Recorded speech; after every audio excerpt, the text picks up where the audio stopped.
Hello friends, welcome to main classes.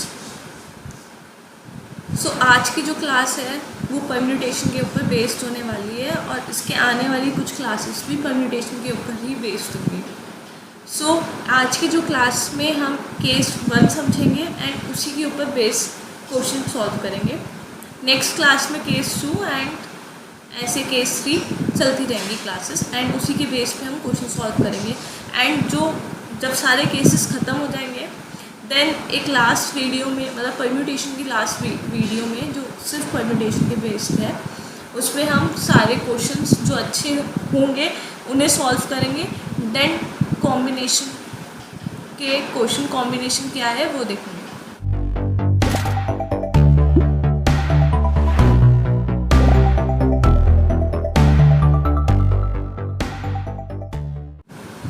Permutation क्या है? Permutation of objects can be defined as various arrangement of objects in a row. So permutation को हम ऐसे define कर सकते हैं कि हम एक रो में कैसे ऑब्जेक्ट्स को, किस ऑर्डर में हम ऑब्जेक्ट को अरेंज करेंगे, that is called permutation. For example मैंने 2 एग्जाम्पल आपको दिए हैं। सो जैसे ABC, ठीक है, ABC 3 लेटर है मेरे पास, ओके। अब मुझे परम्यूटेशन का मतलब, अगर जब भी परम्यूटेशन आए ना, उसका मतलब आप ऐसे अपने मन में पढ़ना, अरेंजमेंट। परम्यूटेशन का क्या मतलब समझना है आपको? अरेंजमेंट, ओके, कि आपको कोई चीज़ अरेंज करनी है। So arrangement of ABC 3 at a time, that means कह रहा है कि 3 बार एक लो और ऐसे अरेंज करो। तो क्या क्या ऑप्शन हो सकते हैं? एक बार ABC बन सकता है, ओके। एक बार BAC बन सकता है, एक बार CAB बन सकता है, एक बार आपका ACB बन सकता है, नाउ BCA बन सकता है, नाउ CBA। एंड इसके अलावा कोई और ऑर्डर नहीं बन सकता, ठीक है। नाउ अगर आप इसके अगला वाला देखो, permutation of ABC 2 eight a time, that means arrangement of ABC 2 eight a time. तो दो को अगर हम लेके चलेंगे तो क्या हो सकता है? AB हो सकता है, BA हो सकता है, ठीक है, एक बार इधर एक बार इधर। देन BC हो सकता है, CB हो सकता है, ओके। लास्ट का बचा CA हो सकता है एंड ऐसे ही AC हो सकता है। तो ये मैंने किया क्या? मैंने अरेंज किया। जितनी बार उसने बोला था, उसने 3 एट अ टाइम बोला था तो मैंने 3 एट अ टाइम अरेंज कर दिया। उसने 2 एट अ टाइम बोला था तो मैंने 2 एट अ टाइम अरेंज कर दिया, okay. But question is that कि मैंने तो अभी ABC ही बोला, मैं इसको DEFGH कर दूँ तो कितने सारे ऑर्डर बनेंगे? हो सकता है हम में से हम ऐसे अगर लिखें मैन्युअली तो कोई ना कोई ऑर्डर हमसे रह जाए और हमारा आंसर गलत हो जाए। सो परम्यूटेशन ऐसे ही, मतलब आपको ऐसे आप सॉल्व करोगे। अब इसका सॉल्यूशन क्या है, कैसे हमें सॉल्व करना है, वो हम परम्यूटेशन से सीखेंगे। सो आई होप कि ये चीज़ क्या है परम्यूटेशन, इस एग्जाम्पल से आपको पता चला होगा ना। कुछ इसका केस 1 आज जो हम करने वाले हैं, case 1, number of permutation of n different object taken all at a time. That means कि अगर n डिफरेंट ऑब्जेक्ट की मैंने बात की तो मैंने कितनी बार लिया? n बार लिया उसको, ऑल एट अ टाइम, ठीक है। जितने ऑब्जेक्ट हैं उतनी बार लिया, ठीक है। दैट मीन्स कि अगर n है और n चल रहा है, एक n डब्बा है, दूसरा एक और है, n टिल n तक, मतलब यहाँ अगर n है, ये n-1 है, ये n-2 है and this is 1, okay.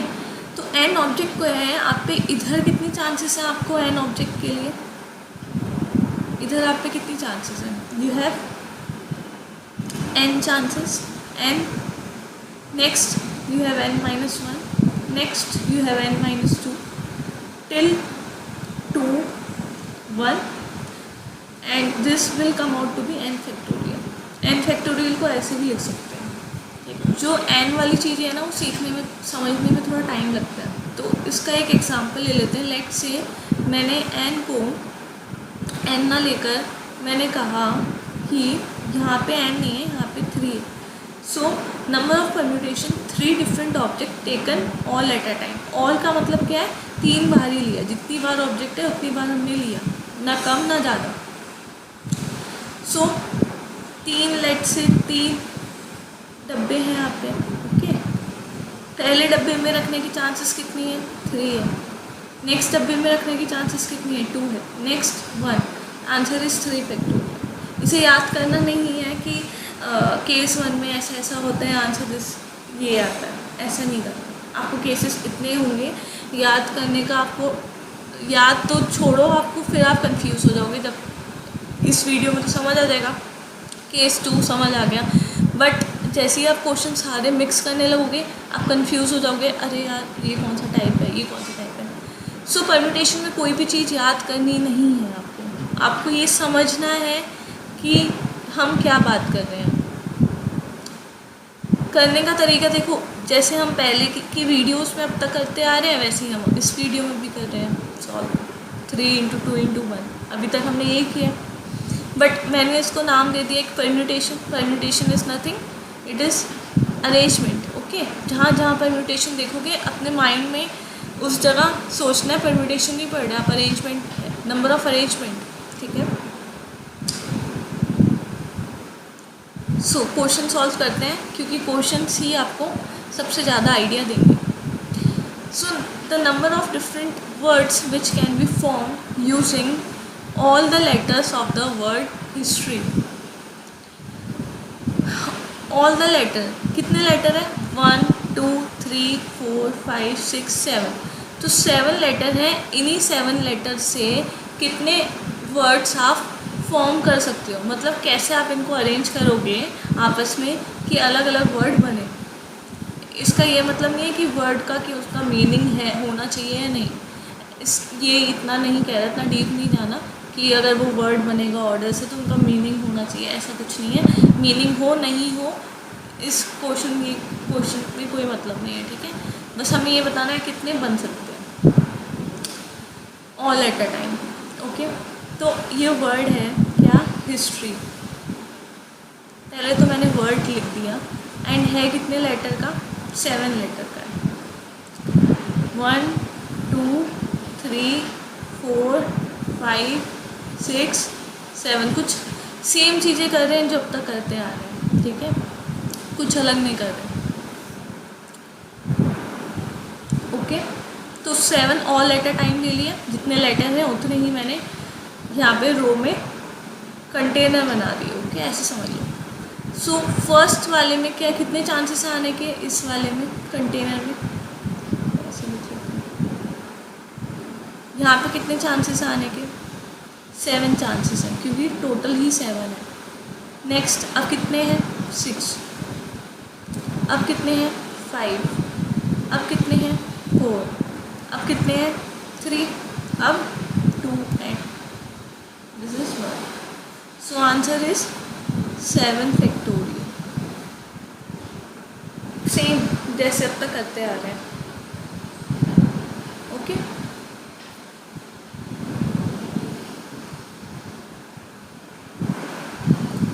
Same question पहले की तरह कि दिल्ली आपको दिया है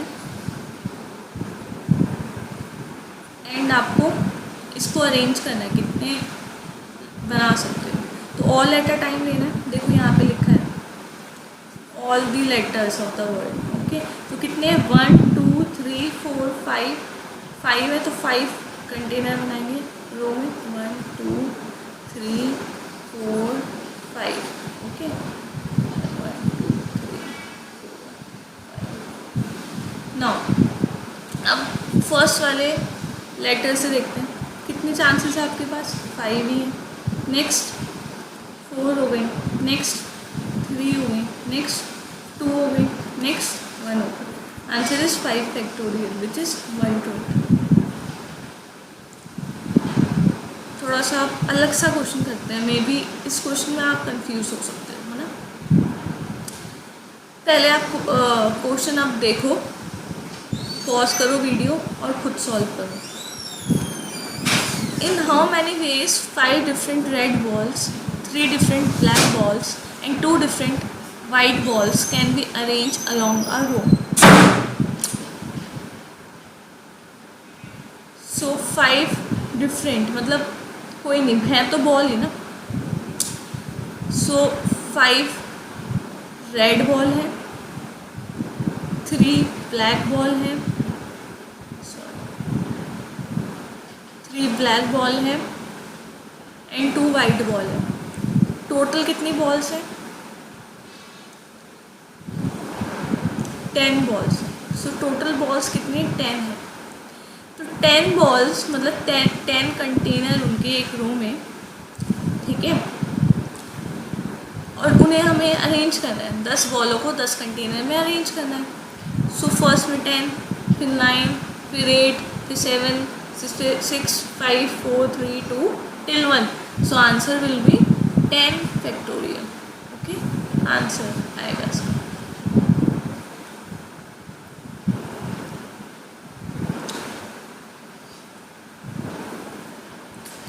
नेक्स्ट क्वेश्चन, ये जो आपको रेड बॉल और इस क्वेश्चन में ब्लैक बॉल वाइट बॉल दिया गया है ना, ये जस्ट आपको कंफ्यूज करने के लिए दिया गया है।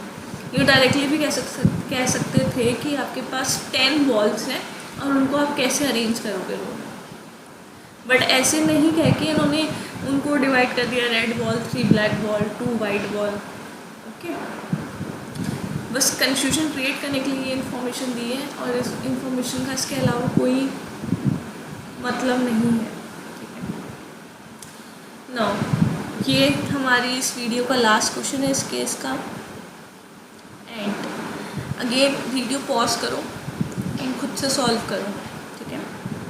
फर्स्ट पार्ट तो आई थिंक कि आप सब कर सकते हैं अगर आपको समझ आ गया। तो ये कह क्या रहा है क्वेश्चन, फर्स्ट पार्ट से स्टार्ट करते हैं। How many words can be made using letters of the word combine all at a time? All at a time से तो पहले से ही पता चलता है कि पहला केस है।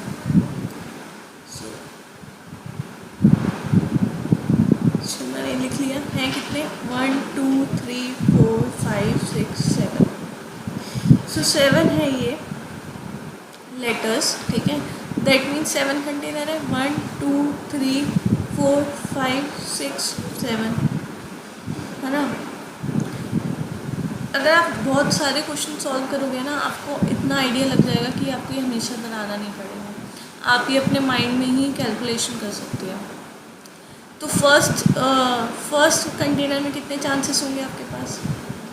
7 है तो 7 होंगे, नेक्स्ट 6 होंगे, नेक्स्ट 5 होंगे, नेक्स्ट 4 होंगे, 3 होंगे, 2 होंगे, 1 होंगे। So here answer will be 7 factorial. Okay,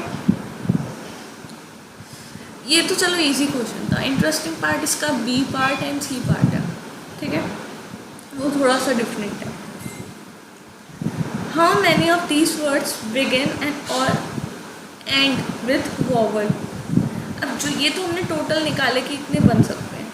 अब वो पूछ रहा है इनमें से ये बताओ कि कौन सा वर्ड जो स्टार्ट होगा और एंड भी वॉवल से होगा। दैट मीन पोजीशन 1 और पोजीशन 7 पे वॉवल आना चाहिए, इसका मतलब ये।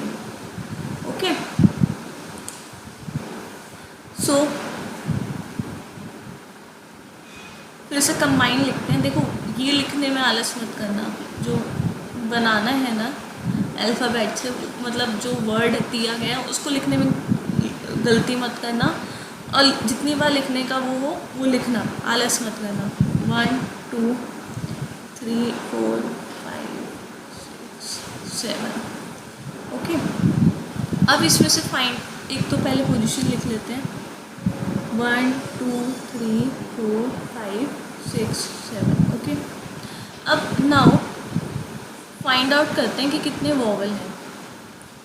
सो सो वॉवल हैं कितने, इसमें से एक ओ वॉवल है, ठीक है, और आई है और ई है, 3 वॉवल हैं एंड इसमें यहाँ से कैंसिल आउट कर देते हैं, 3 वॉवल हैं एंड 4 कॉन्सोनेंट है इस कंबाइंड पूरे वर्ड में।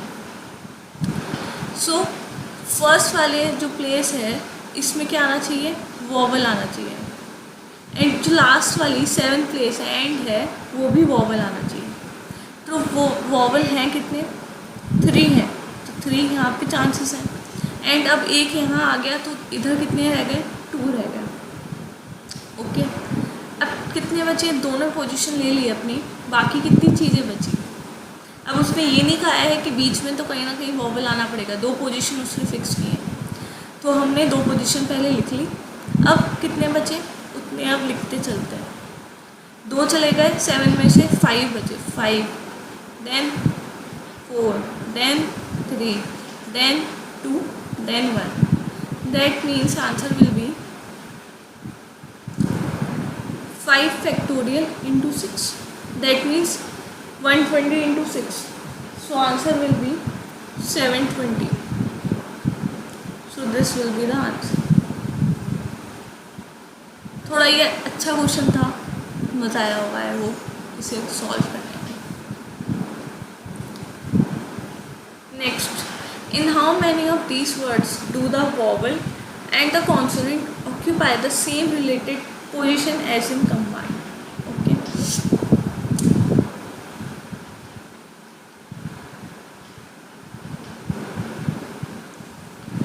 so this is part C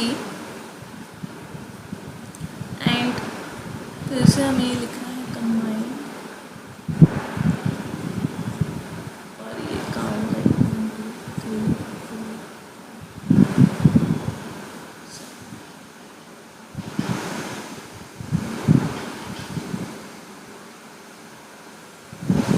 इस वाले केस में क्वेश्चन हमें ये कह रहा है कि जैसे कंबाइंड में फर्स्ट क्या है, कॉन्सोनेंट है, ठीक है, तो यहाँ कॉन्सोनेंट आना चाहिए, सेकंड वॉवल है, वॉवल आना चाहिए, consonant consonant vowel consonant and vowel. तो ऐसे ही हमें अपने कितने ऑर्डर, ऐसे ही हमें अपना ऑर्डर बताना है कि कितने वर्ड्स पॉसिबल है।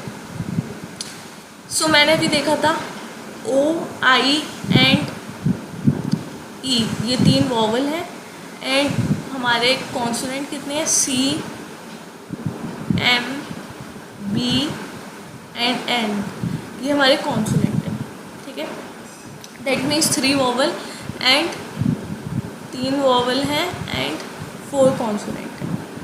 ओके, तो फर्स्ट वाले पार्ट में हमारा क्या आना चाहिए,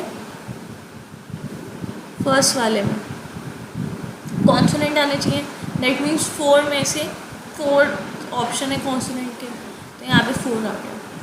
नाउ नेक्स्ट, इसमें क्या आना चाहिए, वॉवल आना चाहिए, तो वॉवल के कितने हैं, 3। नेक्स्ट कॉन्सोनेंट, एक कॉन्सोनेंट तो फर्स्ट पोजीशन पे आ गया, अब कितने बचे, 3 रह गए। नेक्स्ट अगेन कॉन्सोनेंट, 2 चले गए, 4 में से 2 ही बचे। देन वॉवल, सेकेंड पोजीशन पे एक वॉवल ऑलरेडी आ गया, अब कितने बचेंगे, 2। देन कॉन्सोनेंट, कॉन्सोनेंट बस अब एक ही बचा है, and last again vowel, vowel भी अब कितना बचा है, 1। तो answer will B this become 3 2 1 and 4 3 2 1, 3 factorial into 4 factorial, है ना, थोड़ा नीचे करके लिखते हैं। So 3 factorial into 4 factorial, which is equal to 6 into 24, and answer will be 144. So this is the answer. Okay. So this is all about this video. Case 1 में इतने question हमने सॉल्व किए हैं, ठीक है। नाउ नेक्स्ट वीडियो जो आएगी वो केस 2 से रिलेटेड आएगी, तो उसमें केस 2 करेंगे।